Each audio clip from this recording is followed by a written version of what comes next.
This channel does not promote any violent, harmful, or illegal activities. All content provided by this channel is meant for an educational purpose only.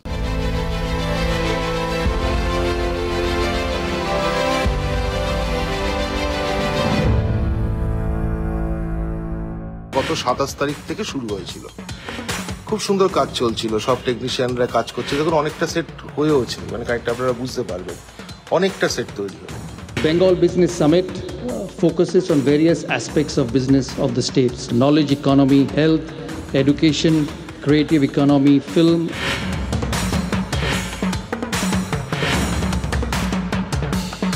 আবার দেখাচ্ছি সেটটা, যে সেটটা হু হু করে কাজ করবার কথা ছিল। কদিন আগেও 20 জন টেকনিশিয়ান হু হু করে কাজ করছিল, সেই সেটে হঠাৎ করে কাজটা বন্ধ করে দেওয়া হলো। And a stable government is here where there is no mandate lost.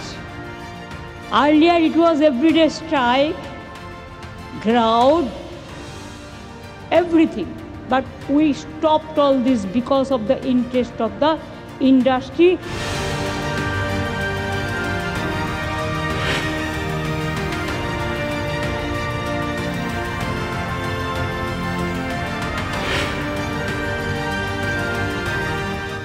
নমস্কার, আজ বুধবার। কোথাও আলো জ্বললো, কোথাও আলো নিভলো। আজ বুধবার। কোথাও ইন্ডাস্ট্রির সন্ধানে সম্মেলন হলো, কোথাও ইন্ডাস্ট্রি মুখ থুবড়ে পড়লো। আজ বুধবার 8ম বিশ্ব বঙ্গ বাণিজ্য সম্মেলন ঘটা করে উদ্বোধন হলো। আজ বুধবার টলিউডে টেলিশিল্প ভয়ঙ্কর ক্রাইসিসের মধ্যে পড়লো। আচমকা বন্ধ হয়ে যাওয়ার মুখে এই টেলিশিল্পের একটা বড় অংশ। এটাও তো একটা বড় ইন্ডাস্ট্রি, ফিল্ম ইন্ডাস্ট্রি। মুখ্যমন্ত্রী আজ সন্ধান দিলেন শিল্পের, আর তার আগেই জমকালো সম্মেলনের মঞ্চে দাঁড়িয়ে মুখ্যমন্ত্রীর ভূয়সী প্রশংসায় মুকেশ আম্বানি। প্রতিশ্রুতিও দিলেন, বললেন এআই ডেটা সেন্টার থেকে জিওর প্রথম ল্যান্ডিং স্টেশন বাংলায় দ্বিগুণ বিনিয়োগ। তাহলে বঙ্গে বসতে লক্ষ্মী। তবু আজ বিশ্ববঙ্গ বাণিজ্য সম্মেলনের দিনেই কিন্তু একটা রয়ে গেল। এদিকে চোখ ধাঁধানো আলোয় শিল্পে বিনিয়োগ টানতে সম্মেলন। মুখ্যমন্ত্রী বললেন 12 লক্ষ কোটির বিনিয়োগের কথা, আর বেশ কিছুটা দূরে টলিপাড়ায় তখন অন্ধকার, লাইট ক্যামেরা সাউন্ড অফ। সেখানে টালিগঞ্জ ইন্ডাস্ট্রিতে সিঁদুরে মেঘ। মুখ্যমন্ত্রী বললেন বাংলায় স্ট্রাইক হয় না, অথচ আজও পরিচালক সৃজিত রায়ের সেট তৈরি করতে আসেননি কেউ। লাইট ক্যামেরা অ্যাকশন সেই তিমিরেই। Stable government is here where there is no mandate lost. Earlier it was everyday strike, crowd, everything. But we stopped all this because of the interest of the industry. বিনা মেঘে বজ্রপাত। নতুন ধারাবাহিকের set তৈরির কাজ শুরু হতে না হতেই বন্ধ। মঙ্গলবারের পর বুধবারেও একই ছবি। যে সেটে 3 দিন ধরে কাজ বন্ধ, এই মুহূর্তে সেই সেটে আমরা দাঁড়িয়ে রয়েছি এবং আজকেও কল টাইম দেওয়া হয়েছিল। আর্ট সেটিং বিভাগের কর্মীরা এখানে কাজ করতে আসেন। আমরা যারা ডিরেক্টর, যারা টেকনিশিয়ান, যারা আর্টিস্ট, তাদের কাছে সেটটা হচ্ছে আমাদের অন্নদাতা, মানে ইনি অন্নপূর্ণা আমাদের। এবং শুধু অন্নপূর্ণা না, ইনি আমাদের সরস্বতী। তো সেই অন্নপূর্ণা এবং সরস্বতী তারা পরোয়া করেননি। 3 দিন ধরেই চলছে। মঙ্গলবারই দ্য সানি স্টুডিওয়ে আসেন গিল্ড সভাপতি এবং কার্যকরী সমিতির সদস্যরা। সকলের প্রশ্ন একটাই, না জানিয়ে এভাবে কাজ বন্ধ করা যায়? শীতের সেটে আজকে কেউ আসেনি, কাজ বন্ধ হয়ে গেছে। আমরা প্রশ্ন করছি যে কি আমাদের অন্যায়, কিভাবে একটা ইনভেস্টর এখানে আনতে হয়। ধরুন আজকে আমি একটা ওয়েব সিরিজ করছি, আমাকে ইনভেস্টর এনে ধরি এই ধরনের সমস্যা ফেস করতে হয়, তোর ইনভেস্টর পালিয়ে যাবে।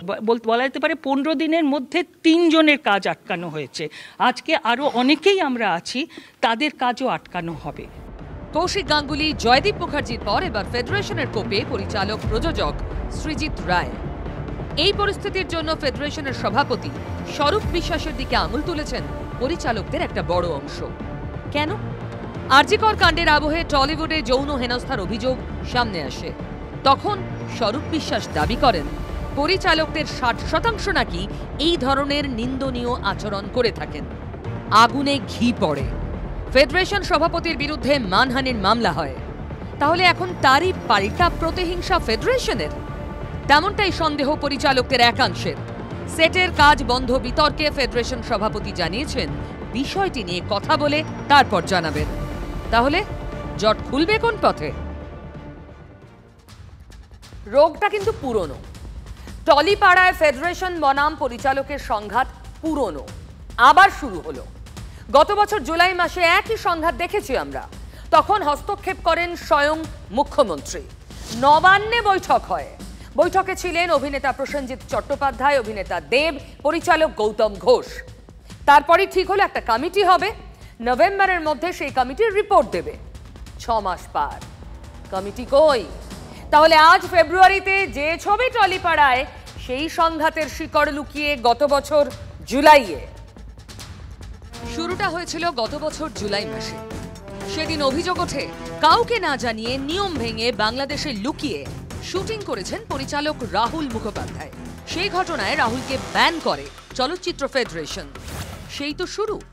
আমরা দেখি যে কোনো বিষয়ই কিন্তু কোনো বেআইনি কাজ করেনি, তার কারণ সব পেমেন্ট এখানে হয়ে গিয়েছিল। সো আমাদের এখানে সব ডিরেক্টর একটা কথাই বলছে, যদি ডিরেক্টররা ফ্লোরে না যায় তাহলে কি কাজটা হবে? ফেডারেশন বনাম ডিরেক্টরস গিল্ড সংঘাত তখন চলছে। সংঘাত মেটাতে আসরে নামতে হয় মুখ্যমন্ত্রীকেই। নবান্নে মুখ্যমন্ত্রীর সঙ্গে দেখা করেন দেব, প্রসেনজিৎ, গৌতম ঘোষ। সঙ্গে ছিলেন মন্ত্রী অরূপ বিশ্বাসও। সোশ্যাল মিডিয়ায় মুখ্যমন্ত্রীর পোস্ট লিখলেন, দেখা হলো, কথা হলো, ভালো লাগলো। তাহলে জট কাটলো? সেই দিন সন্ধে টেকনিশিয়ান স্টুডিওয় বৈঠকে বসেন পরিচালকরা। বৈঠক শেষেই ঘোষণা, পরদিন থেকেই ফের শুরু শুটিং। যেটা সবাই বলছে মাননীয় মুখ্যমন্ত্রীকে ধন্যবাদ, তিনি যদি হস্তক্ষেপ না করতেন ঠিক সময়, তাহলে হয়তো এই বনটা হয়তো আরো কিছুদিন হয়তো টানতো। এইটুকু স্টেপ আমরা নেব, এইটুকু দায়িত্ব নিয়ে বলতে পারি, সেটা ডিরেক্টর হতে পারে, অ্যাক্টর্স হতে পারে, আমরা নেব আমাদের ইন্ডাস্ট্রিটাকে বড় করার জন্য। ধন্যবাদ জানাবো ফেডারেশনকেও, তাদের সঙ্গে আজকে দুপুরবেলা দিদি কথা বলেছেন, আমাদের সামনে কথা বলেছেন এবং তারাও কোথাও যেন রাজি হয়েছে, তো ধন্যবাদ। তাহলে সংঘাত ক্লোজ চ্যাপ্টার? মুখ্যমন্ত্রীর নির্দেশ বলে কথা, মিটমাট করা ছাড়া আর কোনো পথ খোলা ছিল ফেডারেশনের কাছে? মুখ্যমন্ত্রী যেভাবে আমাদের নির্দেশ দিয়েছেন, আমরা সেভাবেই আগামী দিনে ঝাঁপিয়ে পড়ব। আগামীকাল থেকে আমাদের সমস্ত টেকনিশিয়ানরা ফ্লোরে ফ্লোরে কাজ শুরু করবেন এবং আবার এই টলিউড তার পুরনো গতিতে, পুরনো পরিচিতিতে ফিরে আসবে। সেদিন মুখ্যমন্ত্রীর সঙ্গে বৈঠকে আরও একটি সিদ্ধান্ত হয়। ঠিক হয় শুটিং সংক্রান্ত নিয়ম পর্যালোচনা করার জন্য একটি কমিটি তৈরি করা হবে। নভেম্বরের মধ্যে রিপোর্ট দেবে সেই কমিটি। তার কারণ যে সমস্ত রুলস অ্যান্ড রেগুলেশন রয়েছে সেগুলো অনেকদিন আগেকার। টেকনোলজি পরিবর্তনের সঙ্গে সঙ্গে অনেক কিছু পাল্টে যায়, ফলে এই সংশোধনটা খুব প্রয়োজন ছিল। সেদিন মুখ্যমন্ত্রীর নির্দেশে একটি কমিটি তৈরির কথা ছিল। কারা থাকবেন কমিটিতে? কমিটিতে থাকার কথা প্রসেনজিৎ চট্টোপাধ্যায়, দেব, পরিচালক গৌতম ঘোষ এবং রাজ্যের 2 মন্ত্রী অরূপ বিশ্বাস ও ইন্দ্রনীল সেনের। 30 নভেম্বরের মধ্যে রিপোর্ট জমা দেওয়ারও কথা ছিল। কোথায় কি? তাহলে মূল সমস্যা যে তিমিরে ছিল, রয়ে গেল সেই তিমিরেই। আর কি? আর এক কদম এগিয়ে পরিচালকরা বললেন প্রয়োজনে আইনি পদক্ষেপ। আমরা তো মুখিয়েছিলাম, বারবার করে আমরা ইমেলও পাঠিয়েছি, কারোর কাছ থেকে কোনো সদুত্তর পাইনি। আমরা 3 মাসের বদলে প্রায় 4 মাস অব্দি অপেক্ষা করেছি, কিন্তু দেখেছি যে কমিটিটি তৈরি হয়নি। তো সেই কারণে আমরা সিসিআই এবং পরবর্তীতে আরো অন্যান্য আদালতের দ্বারস্থ হব। দেখুন, কমিটি হয়নি, কোনো রিপোর্ট জমা পড়েনি, এর মধ্যেই পরিচালক গিল্ড আজ সন্ধে বৈঠকে বসেছে। কিন্তু প্রশ্ন তো এটাই, পুরনো রোগটা মাথাচাড়া দিচ্ছে কেন? ওষুধটা কার কাছে? মমতা ব্যানার্জি, এবং তিনি আমাদের তো সবসময় মানে মেডিক্লেম থেকে শুরু করে অনেক কিছুভাবে তিনি আমাদের পাশে দাঁড়িয়েছেন। তিনি কিন্তু এটাকে সমর্থন করেন না এবং তিনি ওপেনভাবে ঘোষণা করেছেন যে কোনো কর্মবিরতি হবে না, আয় কাজ করো। তো সেইটাকে কি মানে কি শক্তি আছে তার উপরে যে সেইটাকে আটকে দেওয়া হচ্ছে, মানে সেইটাও মানা হচ্ছে না। টালিগঞ্জে স্বরূপ বিশ্বাসদের থ্রেড কালচারের জন্য শুটিং বন্ধ হয়েছিল। আপনাদের মনে থাকবে মুখ্যমন্ত্রী তখন গৌতম ঘোষ, প্রসেনজিৎ চ্যাটার্জিদেরকে ডেকে বৈঠক করে বলেছিলেন 3 মাসের মধ্যে তিনি এর মীমাংসা করবেন, কমিটি তৈরি করেছিলেন। 3 মাসের পরে 4 মাস 5 মাস অতিক্রান্ত হয়ে যাওয়ার পরে সেই কমিটি কোনো কাজ শুরু করলো না, যার ফলে যেটা হলো পরিচালকরা বাধ্য হলেন আদালতের দ্বারস্থ হতে। তৃণমূল স্বধর্মে বহাল আছে, আপনারা ঠিক করুন আর শাল নিতে যাবেন আর ভূষণ সম্মান নিতে যাবেন নাকি এবার সামনে দাঁড়িয়ে প্রতিবাদ করবেন। আপনারা আপনাদের মেরুদণ্ড বিকিয়েছেন, তার খেসারত দিচ্ছেন। যেভাবে দেখানো হচ্ছে বিষয়টা আদৌ সেটা নয়। টালিগঞ্জ ইন্ডাস্ট্রি অত্যন্ত ভালোভাবে চলছে এবং কর্মীদের স্বার্থ সুরক্ষিত রেখে চলছে। এখন যে বিষয়টা একটা টেকনিক্যাল বিষয় নিয়ে হচ্ছে, যেভাবে দেখানো হচ্ছে এটা কোনো শিল্পের সংকট নয়। কেন তারা এখন আদালতে গেছেন এটা মুখে বলছেন না, কিন্তু কেন তারা আদালতে গেছেন তাই তাদেরকে একটা শিক্ষা দেওয়ার জন্য এখন এই স্বরূপ বিশ্বাস বলে লোকটা ফেডারেশনকে কাজে লাগিয়ে আখেরে যেটা করছে সেটা হচ্ছে কলাকুশলীদের ভাত মারছে। তাই আপনাদের প্রতি প্রচণ্ড সহমর্মিতা রেখেও বলছি, নিজেদের ক্রিয়াকর্ম যা আছে সেটার বিশ্লেষণ করুন, আত্মবিশ্লেষণ করুন, তারপর তৃণমূল সম্পর্কে কথা বলবেন। তৃণমূল তো অনুচিত কিছু করছে না, তৃণমূল তো যা করার তাই করছে। টালিগঞ্জ এবং ফিল্ম বা সিরিয়াল, ওটিটি এগুলো শিল্প যথেষ্ট ভালোভাবে আছে। এখন যে একটা টেকনিক্যাল পয়েন্টে হচ্ছে ওগুলো তারা দেখছেন, ওগুলো মিটে যাবে। আমরা শুনছি যে সন্ধেবেলা পরিচালকরা বসে কোনো আলোচনার মাধ্যমে কোনো ডিসিশন হতে পারে, এমনকি আমরা শুনছি টলিউডে কাজ বন্ধ হয়ে যেতে পারে। পরিচালকরা কখনোই মানে কোনো ধর্মগত স্ট্রাইকের পক্ষে নয়, কারণ পরিচালকদের খুব না কষ্ট, মানে তাদের প্রযোজক ধরতে হয়, তাদের বা চ্যানেলের সঙ্গে মিটিং করে একটা কাজ জোগাড় করতে হয়। তো তারা না কখনোই এটা চাইবেন না যে একটা বড় স্ট্রাইক হোক বা কিছু হোক, কিন্তু না কোথাও গিয়ে তো দাঁড়িয়ে একটা আস্তে আস্তে দেওয়ালে পিঠ থেকে যাচ্ছে। বছরে ফের অচলাবস্থা টলিপাড়ায়। ফেডারেশনের সঙ্গে পরিচালক গিল্ডের যে দ্বন্দ্ব, সেই দ্বন্দ্বে এবারও কি ইতি পড়বে, সেই প্রশ্নের উত্তর খুঁজতেই ডিরেক্টরস অ্যাসোসিয়েশন গিল্ডের অফিসে বৈঠকে বসেছেন পরিচালকরা। সৃজিত রায়, যাকে ঘিরে এবারের দ্বন্দ্বের সূত্রপাত তিনি আছেন আরেক পরিচালক জয়দীপ মুখোপাধ্যায়, পরিচালক সুদেশনা রায়, অনির্বাণ ভট্টাচার্য সহ একে একে টলিপাড়ার পরিচালক, অভিনেতা, কলাকুশলীরা হাজির হয়ে গিয়েছেন ডিরেক্টরস অ্যাসোসিয়েশন গিল্ডের অফিসে। এখন দেখার বৃহস্পতিবার দিন টলিপাড়ার অচলাবস্থার জল কোন দিকে গড়ায়। টলিউড ইন্ডাস্ট্রি আধারে রয়েছে, সংকটে। বারবার এক রোগ ফিরে ফিরে আসছে, ওষুধ দাওয়াই কাজ করছে না। এদিকে ইন্ডাস্ট্রির সন্ধানই তো হলো শিল্প সম্মেলন, ৮ম বিশ্ববঙ্গ বাণিজ্য সম্মেলন। আর বাংলায় ১২ লক্ষ কোটির বিনিয়োগের কথা মুখ্যমন্ত্রী বললেন। শিল্পের কথা যখন এই বাংলায় ওঠে তখন অবধারিত একটা নাম, সিঙ্গুর। সিঙ্গুরের মানুষ ঠিক এরকম, চোখে সর্ষে ফুল দেখছেন, বুঝলেন না? 2016-র 20শে অক্টোবর মুখ্যমন্ত্রী সিঙ্গুরের জমিতে সর্ষে ছড়িয়ে গিয়েছিলেন। সেই থেকে 9 বছর ধরে সিঙ্গুর সর্ষের হলুদ ফুলই দেখে আসছে। সিঙ্গুরের টাটা কারখানা যে জমি, সেই জমিতে কিন্তু সর্ষে হয়েছে, সর্ষেতে ফুল ধরেছে। কোথায় হয়েছে? যে ভেরি আছে, অর্থাৎ এই সিঙ্গুরের টাটা কারখানার যে জমি, সেই জমিতে ভেরি তৈরি করা হয়েছে এবং ভেরির পাশে, অর্থাৎ জমিতে নয় কিন্তু ভেরির পাশের যে পাড়, অর্থাৎ ভেরির পাড়, সেই পাড়ে কিন্তু সর্ষে চাষ হয়েছে। আর এখানেই কটাক্ষ করছেন স্থানীয় মানুষ এবং বিরোধীরা। সর্ষে ফুল ফুটেছে, কোথায় ফুটেছে? ভেড়ি করেছে, ভেড়ির পাড়ে। তো এই থেকে আপনারা নিশ্চয়ই টাটার জমি, হ্যাঁ, টাটা এখানে টাটা কারখানা এখানে করতে এসেছিলো। টাটারা এখানে ফাউন্ডেশন করেছিল, এখানে প্রায় সেট তৈরি হয়ে গেছিলো। সেই সেটকে ভেঙে গুঁড়িয়ে উনি সর্ষে ছড়িয়ে দিয়ে গেছেন, সর্ষে ফুল ফুটেছে আমরা দেখতে পাচ্ছি। না, এটা কি জমি না অন্য কিছু? সর্ষে যে ক্ষেত্রে হয়েছে, না না, এটা জমি না, এটা পাড়। ওই যে ভেড়ি তৈরি করেছে, ভেড়ির পাড় দেখুন না, ছাই। কোথাকার ছাই? এটা থার্মাল পাওয়ারের ছাই, যে ছাই দিয়ে এখানে ফিলিং করা হয়েছিল, সেই ছাইটা পাড়ে আছে, সেই পাশে হয়েছে। এটা থেকে কি মনে হচ্ছে যেখানে কিছু আছে? কিছু তো প্রায় শেষ। চোখে সর্ষে তো দেখবি, চোখে সর্ষে তো দেখবি। কারখানা আকাশে হবে, এই মাটিতে হবে, এই ধরিত্রীর ওপরে হবে, এই মাটির ওপর হবে। এটা কি শিল্প করার জায়গা না এটা চাষ করার জায়গা? আপনারা দেখুন না, নিচু জমি সব পড়ে রয়েছে, চাষ উপযুক্ত নয়। এ তো মানে একটু বেশি বৃষ্টি হলে এটা ডুবে যেত। আমরা এখানে মানে একটা সময় ত্রাণ বিলি করতে এসেছি, আমরা নৌকায় করে গিয়ে তাদেরকে ত্রাণ দিয়ে আসতাম। তারপর উনি জানেন না, ওনার নেতারা জানে না, সবাই সব কিছু জানে, জেনে শুনেই শুধুমাত্র ক্ষমতা আসার জন্য এটাকে রাজনীতিকরণ করা হয়েছে। অনেক রাজনীতি দলকে দেখলাম, এ তো রাজনীতির ফায়দা করেছে এখানে, কি আর বলবো। উনি মুখ্যমন্ত্রী হয়ে গেলেন, সব ছেড়ে দিলেন, সিঙ্গুরটা শ্মশান করে দিলেন। সিঙ্গুরের বর্তমান ছবিটা কি, একদিকে যেমন ভেরির পাশে অর্থাৎ ভেরির যে পাড় সেই পাড়ে যেমন একদিকে সর্ষে চাষ হচ্ছে, অন্যদিকে জমিতে বেনাবন হয়ে আছে। প্রকৃত দৃশ্য কিন্তু এটা। সিঙ্গুরবাসীর কাছে একবারও এসেছে, আবেদন করেছে যেটুকু চাষযোগ্য আছে চাষ করুক না, বাদবাকি যেগুলো এই বেনাবন হয়ে পড়ে আছে সেইখানে কারখানাটা করুক না, এর ক্ষমতা নেই গো। দুধকুমার ধারাকে মনে আছে?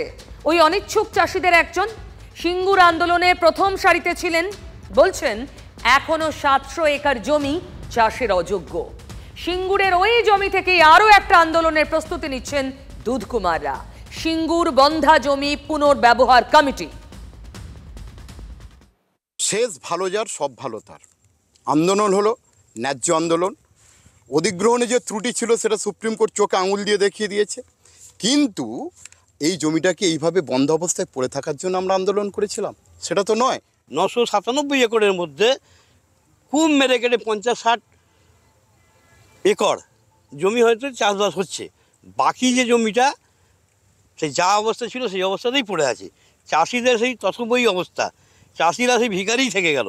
আমরা বলছি, বুকে হাত দিয়ে বলছি, এখানে 70% জমিতে এখনও চাষ হচ্ছে না, হচ্ছে না, হচ্ছে না। বিবেক আমাদের কাছে, আমরা লড়াইটা করেছিলাম কৃষকের স্বার্থে। আমাদের উদ্দেশ্য একেবারে সৎ, একদম পরিষ্কার। যে জমিটা চাষযোগ্য করা যাবে না, সেখানে যদি শিল্প হয়, আমরা কিন্তু সর্বতোভাবে কৃষকের পক্ষ থেকে তাদের সমর্থন করব।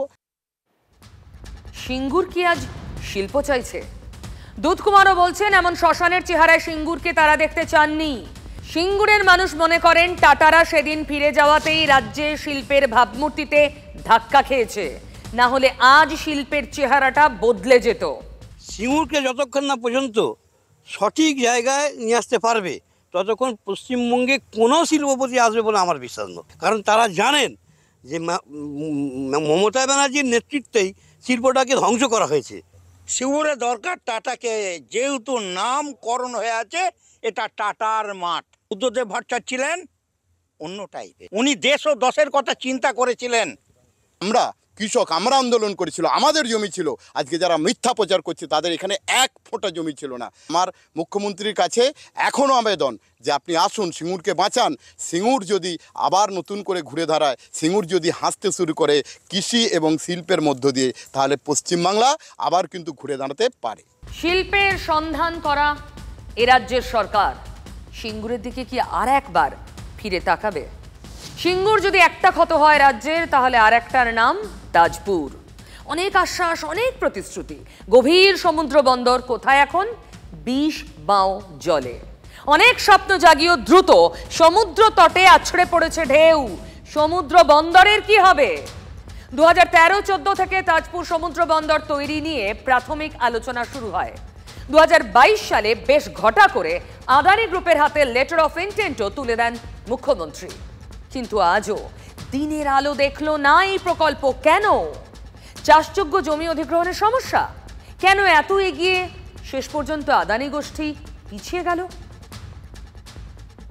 তাজপুর এমন একটি জায়গায় দাঁড়িয়ে রয়েছে, তার আশপাশে যে অনুসারী শিল্পগুলি রয়েছে সেগুলি করতে গেলে যে জায়গা দরকার, সেগুলি বিশেষ করে মালিকাধীন জমি অর্থাৎ রায়ত জমি, সেগুলোকে যদি নিতে হয় তাহলে জমি নিতে হবে, রাজ্যকে কিনে নিতে হবে। পাশাপাশি এক্সপোর্টের ক্ষেত্রে যে জায়গা দরকার সেটা নিতে গেলে হয়তো এত লোককে সেখান থেকে সরাতে হবে, তাদের ক্ষতিপূরণ দিতে হবে এবং জমি কিনতে হবে সরকারকে। তার জন্যই কি আদানি গোষ্ঠী পিছিয়ে গেছে? এই সরকার থাকলে তাজপুর বন্দর দেখতে হবে। হ্যাঁ, এই মূর্খ, এমন একটা মূর্খ সারা ভূভারতে আর একটাও পাবেন না। এখানে যারা একটা মকরের সংক্রান্তির চান করানোর জন্য যারা লোক টানতে পারে না, তারা এই ধরনের তাজপুর বন্দর করবে, কি যে বলেন। ঢিলেমির জন্য দায়িত্ব হচ্ছে কেন্দ্র সরকার। প্রথমত মৌ চুক্তি হয়েছে কেন্দ্র সরকার এবং আমাদের রাজ্য সরকার মিলিত প্রচেষ্টা এখানে হবে বন্দর। পরবর্তীকালে কেন্দ্র সরকার ইয়েস করে পরবর্তী। তাহলে তাজপুর বন্দর এখন গভীর সমুদ্রে হাবুডুবু খাচ্ছে। 2023-এ মুখ্যমন্ত্রী নতুন করে গ্লোবাল টেন্ডারের ঘোষণা করেছিলেন, কিন্তু ওই পর্যন্তই। তাজপুরে বিকল্প কিছু ভাবছে নাকি রাজ্য? অন্য কোনো নাম? পুরুষোত্তমপুর। ছবিটা দেখুন, কাঁথির কাছে পুরুষোত্তমপুর এখন নয়া ডেস্টিনেশন সমুদ্র বন্দরের। সূত্রের খবর, জমি সমীক্ষার কাজ শেষ। তাজপুরে না পাওয়া পুরুষোত্তমপুরেই পূর্ণ হবে। পুরুষোত্তমপুর অর্থাৎ পূর্ব মেদিনীপুরে রামনগর 2 নম্বর ব্লকের এই মৌজার যে বিস্তীর্ণ এলাকা, এই বিস্তীর্ণ এলাকাতেই কিন্তু রীতিমতো প্রায় 1000 একরের বেশি ল্যান্ড ব্যাংকে 1 নম্বর খতিয়ানের মধ্যে জমি রয়েছে, যা সরকারের নিজস্ব জমি। আর সমুদ্র উপকূলের মধ্যে এই জমি থাকায় বা উপকূলের বর্তী এলাকায় থাকায় ফলে সরকারকে রায়ত জমি কিনতে হচ্ছে না, আর পাশেই পাবে শৌলা মৎস্য বন্দর। ফলে সব মিলিয়ে তাজপুরের পরবর্তী ভাবনা হিসেবে হয়তো এই পুরুষোত্তমপুরকে ভাবতে পারে রাজ্য প্রশাসন গভীর সমুদ্র বন্দর করার জন্য। গভীর সমুদ্র হলে এলাকাবাসী নিশ্চয়ই বন্দর হলে কর্মসূচির অনেক অগ্রগতি বাড়বে বা মানুষের কিছু অর্থনৈতিক দিক দিয়েও উন্নতি হবে। এইটা হলে ভালো হতো, মানে সর্বসাধারণের একটা উপকার হতো আর কি, কিন্তু কিছু দেখতে পাচ্ছি না। কবে কি হবে এটা তো সরকারের ব্যাপার। সরকার তো বারবার বলছে ঘোষণাই তো করছে শুনছি, কিন্তু কাজে অগ্রগতি কোথায়? শিল্পটা আসছে যেটা আপনারা দেখতে পান না, একটু যান না, একটু উত্তর বাংলার জায়গাগুলোয় যান যেগুলো বাম জমানায় অবহেলিত ছিল, জঙ্গলমহলে যান, পুরুলিয়ায় যান, বাঁকুড়া ওদিকে যান, শিল্প তালুক কিভাবে তৈরি হচ্ছে দেখুন। বড় শিল্প, মাঝারি শিল্প, ক্ষুদ্র কুটির শিল্প, এই সব দিক থেকেই ঢালাও বিনিয়োগ হচ্ছে পশ্চিমবঙ্গে।